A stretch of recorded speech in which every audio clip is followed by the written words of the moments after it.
30대 여성들의 SNS 대화입니다. 같이 식사한 돈을 똑같이 나눠내는 이른바 n분의 1이죠. 이보다 더 정확한 게 바로 각자 내기. 본인이 시킨 음식의 값을 따로 내는 겁니다. 이 각자 내기는 김영란법 시행으로 더 주목받고 있는데요. 논란이나 처벌을 피해갈 수 있는 가장 확실한 방법이기 때문입니다. 이슈앤 뉴스, 오늘은 이 각자 내기를 집중 조명합니다. 먼저 달라지고 있는 밥값 계산 풍경을 김민지 기자가 취재했습니다.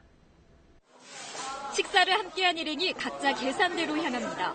따로 계산해주세요. 김영란법 시행 전까지만 해도 통상 일행 중 한 명이 계산했던 밥값은 정확하게 4분의 1씩 쪼개집니다. 한 명씩 결제를 하고 하는 식사 문화가 된다면 이제 누구랑 먹어도 이제 부담 없이 편하게 식사를 할 수 있을 것 같습니다. 정부청사 인근의 식당도 계산대가 갑자기 바빠졌습니다. 이번 타자에 황태 미역국을 먹은 3명이 8,000원씩 각자 계산하는 겁니다. 아직은 낯설고 매정해 보이기도 하는 이 풍경은 김영란법 시대의 생존 전략이 됐습니다. 나눠서 부담하는 게 훨씬 부담이 적을 것 같습니다. 김영란법이 시행된 이틀 전부터 급증한 현상입니다. 20% 정도가 증가됐습니다. 지금 여기 광화문이고 공직자하고 회사원분들이 좀 많아요.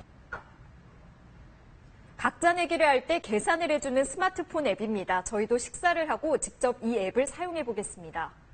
인원과 식사비 총액을 입력하자 곧바로 각자 계산할 금액이 나옵니다. 각자 계산하는 사람들을 위해 내용 전달은 물론 송금까지 바로 가능한 앱도 나왔습니다. 한때 외국 문화라고 여겨졌던 밥값 각자 내기 관행이 김영란법을 통해 우리 사회에 빠르게 퍼지고 있습니다. KBS 뉴스 김민지입니다. 1960년대 잔치 모습입니다. 예로부터 주변 사람들과 함께 나누면서 한턱 내는 게 우리 문화였죠. 직장에서는 상사가, 각종 모임에서는 선배가 의뢰 후배들의 밥값을 내는 문화가 있습니다. 그래서 인색한 사람을 묘사할 때 평소에 밥 한 끼 안 사는 사람이란 표현을 쓰기도 합니다. 또 친구나 동료들끼리는 이번엔 내가 낼게, 다음엔 내가 내 라며 돌아가며 계산을 하는 것이 익숙합니다. 이런 문화 탓에 식당에서 돈을 따로 계산하는 각자 내기는 익숙지 않은 게 사실입니다. 깔끔한 건 있지만 그게 또 어떻게 보면 또 비인간적으로 느껴질 수도 있으니까요. 이 다툼이 없이 잘 합리적으로 돈을 낼 수 있는 방법이라고 생각해요. 하지만 김영란법 시행으로 각자 내기는 이제 현실이 됐습니다.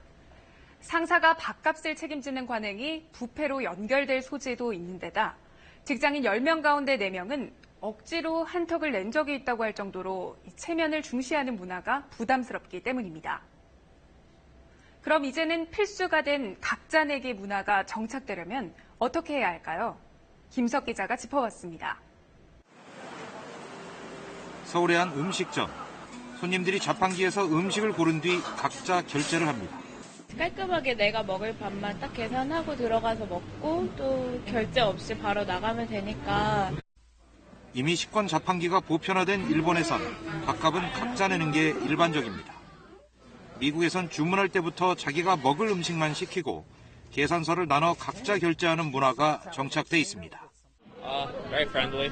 I guess very direct. I guess people like to speak directly. 각자 내기가 확산되면 정을 중시해온 전통과 미덕이 사라질 것이란 부정적 인식도 바뀌어야 합니다. 必ず半分にして別々に計算をします。私は500円、私は500円。そういうふうな計算が当たり前です。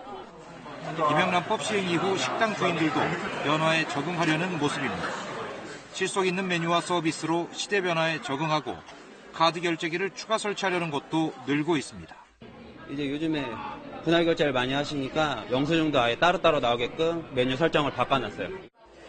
무엇보다 각자 내기가 우리 문화에 자연스럽게 스며들 수 있도록 단속과 처벌 위주보다는 사회적 공감대를 넓혀나가는 게 중요하다는 지적입니다. KBS 뉴스 김석입니다.